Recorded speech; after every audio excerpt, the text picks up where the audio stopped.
The Manhattan DA has opened an investigation into the rape allegations against Congressman Eric Swalwell. Now let's watch his inadvertent confession. I do not suggest to you in any way that I'm perfect or that I'm a saint. I have certainly made mistakes in judgment in my past, but those mistakes are between me and my wife. And to her, I apologize deeply for putting her in this position. I also apologize to you if in any way you have doubted your support for me. But I think you know who I am. Okay, so that was rather complicated. Now, unless he's also brain damaged, a congressman who's innocent of rape charges wouldn't be mincing words as he's doing there. Now, he says he's not a saint, which means he did do something. Okay, now he posted this video on Instagram. I guess it was on Saturday. Then on Sunday, he withdrew from the California governor's race. He was forced to withdraw because nobody was buying this explanation. I mean, what would be next? Would he claim that the incidents were consensual? Now, of course, he had to be working up to something like that since the physical evidence is out there. But the overwhelmingly negative reaction alerted him to the fact that nobody was buying his explanation. Now, before Swalwell withdrew from the gubernatorial race, he had lost all 54 of his endorsements. Now, the story broke last Thursday in the San Francisco Chronicle, then on CNN, and everyone abandoned ship, including the co-chairs of his campaign, Representative Jimmy Gomez and Senator Adam Schiff. Now, Nancy Pelosi called Swalwell and told him to withdraw. And a growing number of House members say they'll vote to expel Swalwell and Representative Tony Gonzalez from the U.S. Congress this week. Now, Gonzalez had a sexual affair with a staffer who later committed suicide. Now, this motion to expel House members is rarely used, but Swalwell and Gonzalez deserve to be expelled. They abused their power. They're paid by us, the taxpayers, and sexually abusing staffers isn't in the job description. That's not why we send them to Congress. They need to be out of a job.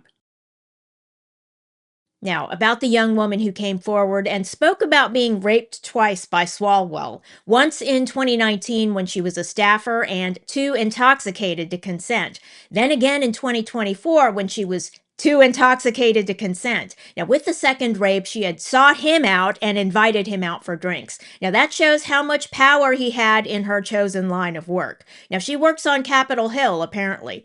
She told CNN that she felt in control at that point in her life because she had moved on from the rape in 2019 and established a life for herself. So, she believed she could continue a professional working relationship with Swalwell.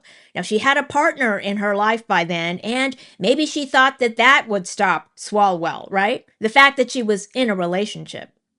Now, for example, it's documented in a very famous sexual harassment case from 1986 involving hostile work environment that a woman who was forced to have sex with her boss repeatedly over a 4-year period later found a boyfriend and the boss stopped forcing himself on her, but she was fired soon after that for taking excessive sick leave.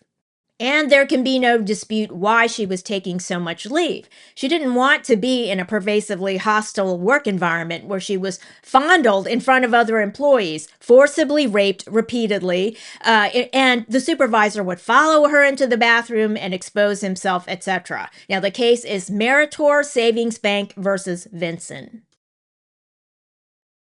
Now, here's Michelle Vinson, before the U.S. Supreme Court in the case that she won. Now, not surprisingly, the abuse in that case started when she was 19 years old, a teller trainee at the bank. Now, with Swalwell's rape victim as well, the abuse began when she was just 21. So it's the much older, powerful predators in the workplace preying upon much younger victims who don't know at the time that they have any power at all. Now, they're taken by surprise as well by older, even fatherly figures. Now, when Swalwell raped his victim the second time, maybe he was even angry that she was gaining control of her life at that point. Now, that could have been a part of it. She had passed out again from the alcohol, and he raped her. Now, Swalwell, in light of the now 4 women who have come forward, And those are only the victims who've come forward at this point in time. He seems to be a serial sex abuser. Now, just like the supervisor in the Meritor savings bank case, Sidney L. Taylor was his name. I don't imagine he's still alive. Now, probably not. Along with the sexual abuse of Michelle Vinson by Sidney L. Taylor, now, he was found guilty of embezzling from the bank 3 years later in 1989. Now, he had sexually harassed several women at the bank, fondling them out in the open. He was a predator. Like Swalwell, he had multiple victims, and it was an abuse of power. Now, regarding Swalwell as well, it was abuse of power, and it seems his rape victim could have been an alcoholic. Maybe he hired her because he saw she's not averse to alcohol. Now, let's watch a clip from her CNN interview. And you woke up the next morning. I woke up the next morning naked, alone in his hotel room. I, for a moment, didn't even know I was in his hotel room. That's how intoxicated I was. And I called my mom, the only person I could think that could help me. Her mother confirmed her account in an interview with CNN. CNN also reviewed screenshots of texts she sent to a friend, saying she was, quote, sexually assaulted by Eric. She also shared this note from a physician's assistant, calling her a, quote, survivor, after she went to get tested for STDs 1 week later. In addition to this former staffer, 3 other women who spoke with CNN also alleged sexual misconduct by Swalwell. One said he kissed her and touched her without her consent. 2 of the women said he sent them unsolicited explicit messages or nude images of himself, something the others say Swalwell did with them as well. Multiple victims. Now, that creates a hostile work environment. Now, the victim's job performance could fall off or be perceived as falling off because of the sexual abuse she's enduring. And then the supervisor could say, well, she was fired for poor performance or excessive absences. But the predator created a hostile work environment where it was impossible for the victim to succeed. Now, the Meritor Savings Bank case is a Supreme Court case. I believe it's a clear case of quid pro quo sexual harassment as well, in which an employee rejects sexual advances from a boss and is fired, demoted, or suffers other tangible economic injury. However, Michelle Vinson had difficulty proving quid pro quo because she acquiesced to the sexual demands for 4 years and received promotions and didn't suffer economic injury during that time. So the Meritor Savings Bank case established that even if the supervisor doesn't follow through on the threats, it could still create a hostile work environment prohibited under Title VII of the Civil Rights Act. And hostile work environment doesn't just encompass supervisor conduct. If coworkers, for example, make sexual innuendos, now depending on the context and that particular workplace, it could create a dangerous work environment.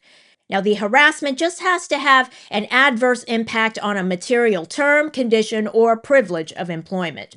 If the victim can show that the employer, the company, knew or should have known of the harassment and failed to take steps, the victim has a claim under Title VII. Now, Swalwell's conduct probably isn't immunized by the speech and debate clause of the U.S. Constitution. Sexual battery is personal conduct, not official conduct, and so he's not immunized from a civil lawsuit. Now, Swalwell isn't one of the wealthier members of Congress. He's not a millionaire. He had significant student loan debt and credit card debt. There is a dedicated congressional fund that Swalwell's victims might be able to access, and hopefully they haven't missed the deadline for filing a claim. And there could be state laws under which the victims can sue. Now, New York, for example, is investigating Swalwell criminally. He might be liable civilly under New York law as well. And if there's a corporate connection, because a corporation could have facilitated or enabled Swalwell's conduct, there could be an avenue for compensation through a civil lawsuit against his enablers.